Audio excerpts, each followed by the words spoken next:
ঠিক এই কারণে মেয়েরা আপনারা এই রকম ট্র্যাপে কখনোই পা দেবেন না। শুধুমাত্র একটা ভুলের জন্য এই মেয়েটাকে একটা বক্সের মধ্যে বন্দী হয়ে থাকতে হয়েছে 7 বছরের জন্য। এই ট্রু স্টোরিটা কিন্তু অনেক ফেমাস একটা স্টোরি, যেটা the girl in a box নামে সবাই চিনে থাকে। আপনার স্ক্রিনে এখন যে মেয়েটাকে দেখতে পাচ্ছেন, এই মেয়েটার নাম হচ্ছে কলিন স্ট্যান। এই ঘটনাটা ঘটেছে আমেরিকাতে, আর এটা হয়েছে 1977 এ। 1977 এর একদিনে কলিন স্ট্যান একটা বার্থডে প্রোগ্রামে অ্যাটেন্ড করতে যাচ্ছিল। কলিন থাকতো আমেরিকার ইউজিনে, আর যে বার্থডে প্রোগ্রামটা হবে সেটা হবে নর্দার্ন ক্যালিফোর্নিয়াতে। সেদিন কলিন বাসা থেকে বের হয়ে ওই বার্থডে প্রোগ্রামে যাওয়ার জন্য ও মনে করলো সেদিনের জন্য ও হিচ হাইকিং করবে। হিচ হাইকিং হচ্ছে যখন একটা মানুষ অন্য মানুষ থেকে গাড়িতে লিফট চায়, আর তখন হিচ হাইকিং আমেরিকাতে অনেক পপুলার ছিল। প্রায় সবাই পাবলিক ট্রান্সপোর্ট ইউজ না করে অন্য মানুষের গাড়ি থেকে লিফট চাইতো। সেদিন কলিন যখন রোড দিয়ে হাঁটছিল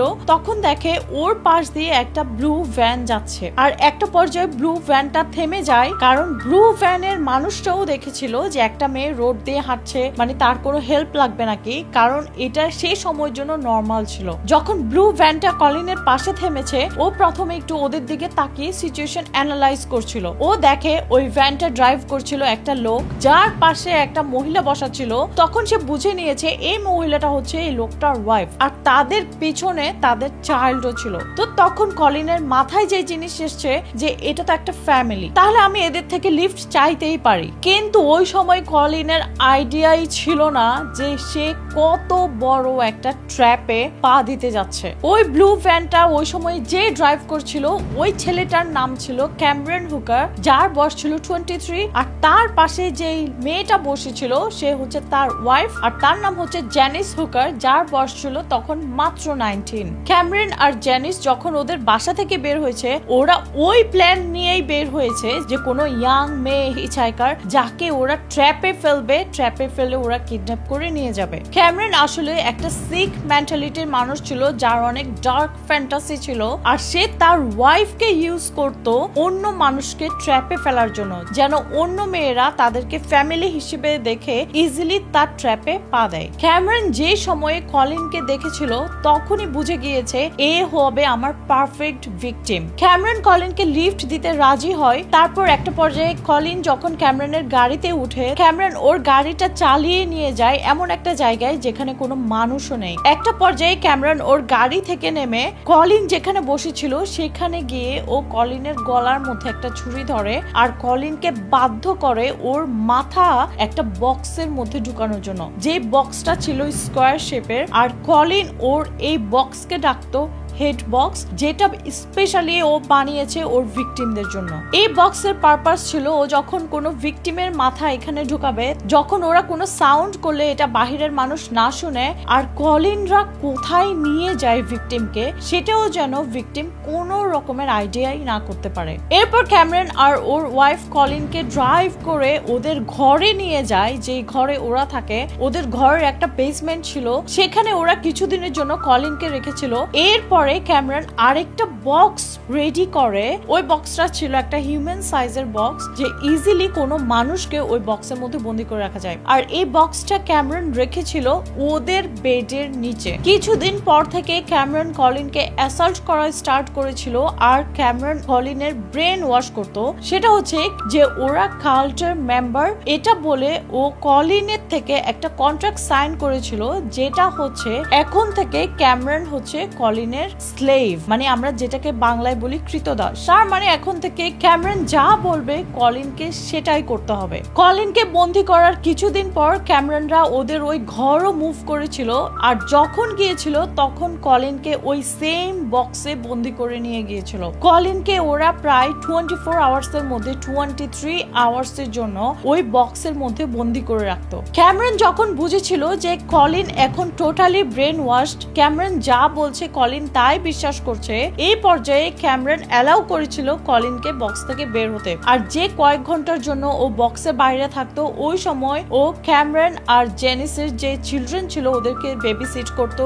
ইভেন ওদের ঘরের যত কাজ আছে ডিশ ওয়াশিং থেকে শুরু করে সব কাজ ওরা কলিনকে দিয়ে করাতো। কলিনকে আরো এটা বলে ব্রেন ওয়াশ করা হয়েছে যে কলিন যদি ক্যামেরন আর জেনিসের কথা মতো কাজ না করে তাহলে কলিনের যে ফ্যামিলি আছে ওই ফ্যামিলির সব মানুষকে কাল্টের মেম্বাররা মেরে ফেলবে, যার কারণে কলিন সবসময় ভয়ে ভয়ে থাকতো আর ওদের কথা মতো কাজ করতো। যখন ক্যামেরন টোটালি বুঝে গিয়েছে যে কলিন ওর কথার বাহিরে একটা স্টেপও দিবে না, তখন ওরা কলিনকে অ্যালাউ করেছিল ঘরের বাইরে মাঝে মাঝে হাঁটতে যেতে। আর ঘরের বাইরে যেতে অ্যালাউ করলেও ওই সময় কিন্তু কলিন ট্রাইও করেনি পালিয়ে যেতে, কারণ তার মনে তো সবসময় ভয় কাজ করতো। একটা পর্যায়ে এমন হয়েছে ক্যামেরন কলিনকে নিয়ে বাহিরেও যাচ্ছে, আর এই সময় ক্যামেরন অন্য মানুষের কাছে কলিনকে পরিচয় করিয়ে দিত ওর ফিয়ন্সে হিসেবে।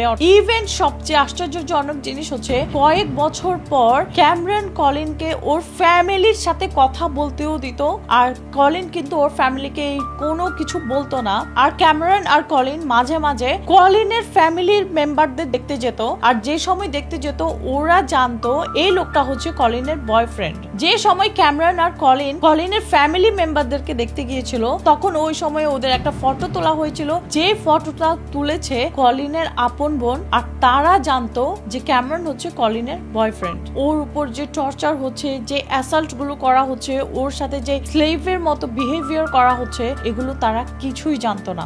এরকম করে 7 বছর চলে গিয়েছে ক্যামেরন কলিনকে ওর স্লেভ হিসেবে বন্দি করে রেখেছিল। এই পর্যায়ে ক্যামেরনের ওয়াইফ জেনিস এখন কিন্তু অনেক জেলাস হচ্ছিল কলিনের জন্য, কারণ ও দেখছিল ওর হাজবেন্ড ওর থেকেও ওই মেয়েটার সাথে বেশি টাইম স্পেন্ড করছে, যার কারণে এগুলো নিয়ে জেনিস ক্যামেরনের উপর অনেক রাগ হচ্ছিল। একটা পর্যায়ে ক্যামেরন জেনিসকে এটা বলে যে ও কলিনকে বিয়ে করবে। এই সময় তো জেনিস আরো অনেক জেলাস হচ্ছিল।